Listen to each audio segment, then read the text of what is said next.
शिवरात्रि का प्रसंग कहता है, अपने मन की अभिलाषा रखकर तुम्हें जो चाहिए, एक काली मिर्ची और काली तिल्ली के 7 दाने। एक काली मिर्ची और काली तिल्ली के कितने दाने?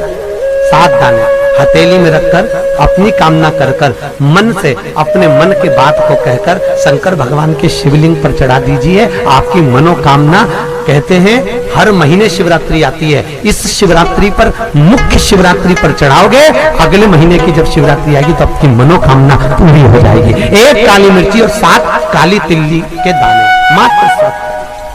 महाराज, जिसके घर में क्लेश रहता हो, बहुत ज्यादा लड़ाई झगड़े हो रहे हैं, सास बहू के झगड़े, ना बहू कुछ सुनने को तैयार, ना सास सुनने को तैयार, और घर में बेचारे पुरुषों की आफत, यहाँ भाई भाई झगड़ रहे हो, सास बहू में झगड़ रही हो, कुछ मत करिए, गेहूं की बाली को तोड़ो।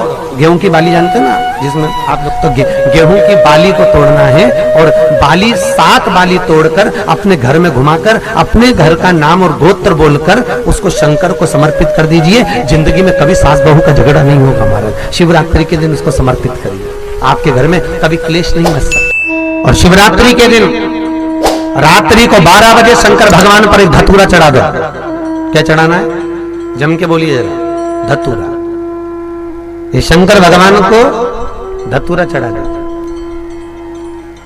12 बजे रात्रि को शिव जी पे धतूरा चढ़ाओ, आधे घंटे तक धतूरा चढ़े रहने दो, और आप श्री शिवाय नमस्तुभ्यम का जाप करो। जिस शंकर जी पे धतूरा चढ़ाए उस मंदिर के बाहर बैठकर कौन सा मंत्र जपना है? श्री शिवाय नमस्तुभ्यम। फिर से बोलो, श्री शिवाय नमस्तुभ्यम। धतूरा चढ़ाकर श्री शिवाय नमस्तुभ्यम का स्मरण करिए। और जो दुकान नहीं चलती हो, घर में लक्ष्मी नहीं टिकती हो, खेत में फसल अच्छी नहीं आती हो, संपदा नहीं आ रही हो, बस उस धतूरे को लाल वस्त्र में बांधकर अपनी दुकान में, अपने व्यापार में, अपने घर में रात को 12:30 बजे उठाकर लाओ, और 4 बजे के पहले उसको अपनी दुकान, व्यापार, व्यवसाय में उसको बांध दीजिए। और अगर जो जमीन फसल सही नहीं दे रही हो, वो जमीन में ले जाकर गाड़ दीजिए।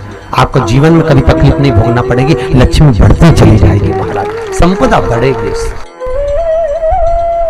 जो व्यक्ति ज्यादा बीमार रहता हो, बहुत बीमारी उसको घेरे रहती हो, परेशान रह रहा हो, बीमारी बनी हुई है, तो बोर चढ़ाइए। बेर, क्या बोलते हैं यहाँ पर? बेर की बोर, वो खाने वाला बेर जो होता है, उस बेर को 7 बेर ले लो, और 7 बेर को लेकर अपने ऊपर से घुमाकर शिवरात्रि की दोपहर के 12 बजे शंकर भगवान के शिवलिंग पर ले जाकर उस बेर को चढ़ा दीजिए। आपका रोग, आपकी बीमारी मात्र 3 महीने के अंदर समाप्त हो जाए। शिवरात्रि के दिन बेर चढ़ाने का बड़ा महत्व है, और शिवरात्रि पर चढ़ा हुआ वो बेर उठाकर ले आइए, और उस बेर को उठाकर रख लीजिए। मान लो किसी को उदर से जुड़ी हुई जब तकलीफ रहती है, पेट से जुड़ी हुई तकलीफ रहती है, पेट से जुड़ी हुई कोई भी प्रॉब्लम हो, अगर पेट से जुड़ा हुआ कोई भी रोग आपको लग गया और डॉक्टर की दवाई चल रही है, सारी औषधि चल रही है, जो शिवरात्रि पर आपने बेर चढ़ाया है, वो बेर अगर आपके यहां रखा हुआ है, वो बेर उस रोग वाले व्यक्ति को खिला दीजिए। आधे घंटे के अंदर पेट का दर्द, पेट की तकलीफ, पेट का कैसा भी रोग होगा, एकदम आराम लग जाएगा। उस बेर में इतना दम, इतना प्रबलता आ जाती है शंकर को, जो शिवरात्रि के दिन बेर चढ़ाया जाता है। वो केवल शिवरात्रि के दिन करने का होता है। कहते हैं जिसका व्यापार ना चले, व्यवसाय ना चल रहा हो, बहुत ज्यादा कष्ट में जीवन निकल रहा हो, और बहुत ही ज्यादा तकलीफ हो रही हो, तो धतूरे को हल्दी में डुबोकर शंकर भगवान को शिवरात्रि के दिन रात को 12 बजे समर्पित करें।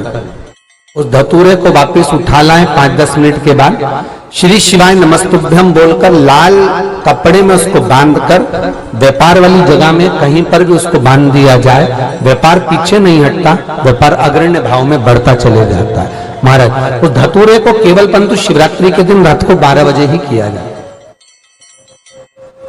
हल्दी में डुबोना पड़ता है।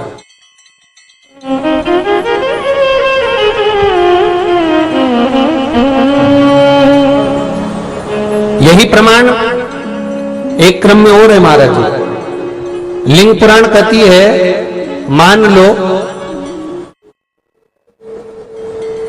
किसी व्यक्ति को कोई एक भारी बीमारी हो गई, बड़ा रोग हो गया, और वो रोग डॉक्टर कह रहा है कि ये ठीक नहीं होना है, बहुत तकलीफ उसमें है और कष्ट ही कष्ट है, वो ठीक नहीं हो रहा, दवाइयां लग रही, गोलियां खा रहे हैं, तो महाराज उसका भी वर्णन है। 7 धतूरे, कितने धतूरे लेना है? 7 धतूरे। कोई सी भी शिवरात्रि से मतलब महीने में एक बार शिवरात्रि आती है, प्रत्येक महीने आती है। किसी भी शिवरात्रि के दिन 7 धतूरे लेकर, एक धतूरे में मूली, लच्छा, नाड़ा लपेटकर, चंद्रमौली भगवान का स्मरण कर उस मौली को लपेटकर 6 धतूरे में हल्दी लगाकर शंकर भगवान की जो जलाधारी है, जलाधारी में आपको पहले भी वर्णन किया है, शंकर भगवान का ये शिवलिंग है, ये जलाधारी है, ये भगवान का जल निकलने का स्रोत, चरणारविंद का भाव। शिवलिंग जहां रखा हुआ है, ये पार्वती जी का हस्त कमल, जो ये गोल भाग है, ये पार्वती का हस्त कमल, जहां शिवलिंग रखा है। जहां से जल नीचे गिरता है, उसके सीधे भाग में श्री गणेश जी महाराज का स्थान है, उसके उल्टे भाग में श्री कार्तिकेय जी का स्थान है।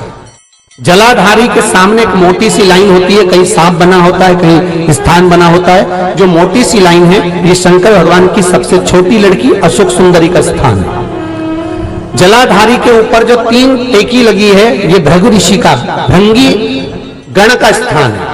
इसके ऊपर जो कलश है, कलश में जो पानी भरा जाता है, वो पानी जो बूंद बूंद नीचे गिरता है, ये शंकर भगवान की 5 लड़कियों का स्थान है। जया, विषहरा, सामरीबारी, धोतली और देव, ये 5 लड़कियों का स्थान है। शंकर भगवान का संपूर्ण परिवार शिवलिंग के सामने से, जहां से जल चालू होता है गिरने के लिए नीचे की ओर, जब जल जाता है, उस स्थान पर भगवान शंकर के सारे गणों का स्थान है। फिर जब जल बहकर सामने की ओर जाता है, जितनी दूर तक जल जाता है, उतनी दूर तक भगवान शंकर के उस जल भाग को ग्रहण करने के लिए 33 कोटि देवताओं का स्थान है। इसलिए उस जल को हम लांघते नहीं है, क्योंकि वहां 33 कोटि देवता विराजमान रहते हैं महाराज।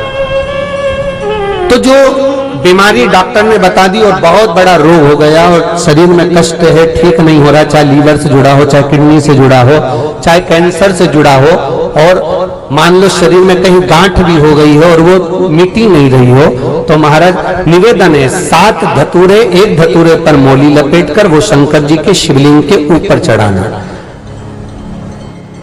6 धतूरे, उसमें से एक धतूरा भगवान श्री गणेश जी का स्थान, दूसरा धतूरा श्री कार्तिकेय जी का स्थान, तीसरा धतूरा अशोक सुंदरी का स्थान। महाराज शंकर भगवान की जगदम्बा जी के हस्त कमल के ऊपर एक धतूरा। अच्छा, एक धतूरा जहां से जल नीचे की ओर बहकर जा रहा हो, पानी जिस जगह से नीचे गिर रहा हो, बिल्कुल वहीं पर एक धतूरा चढ़ा देना है। उस धतूरे को चढ़ाने के बाद वो धतूरा वापस लेकर आना है। अवधूतेश्वर महादेव का नाम लेकर या चंपेश्वर महादेव का नाम लेकर उस धतूरे को, जो बीमार व्यक्ति है उसका स्पर्श कराकर बेलपत्री के पेड़ के नीचे पटकवा देना है महाराज। धीरे धीरे रोग में आराम मिलना प्रारंभ हो जाता है, औषधियां धीरे धीरे समाप्त हो जाती हैं और व्यक्ति स्वस्थ हो जाता है। ये केवल शिवरात्रि के दिन ही होता, 12 महीने शिवरात्रि आती है, किसी भी शिवरात्रि को कर सकते, किसी भी शिवरात्रि।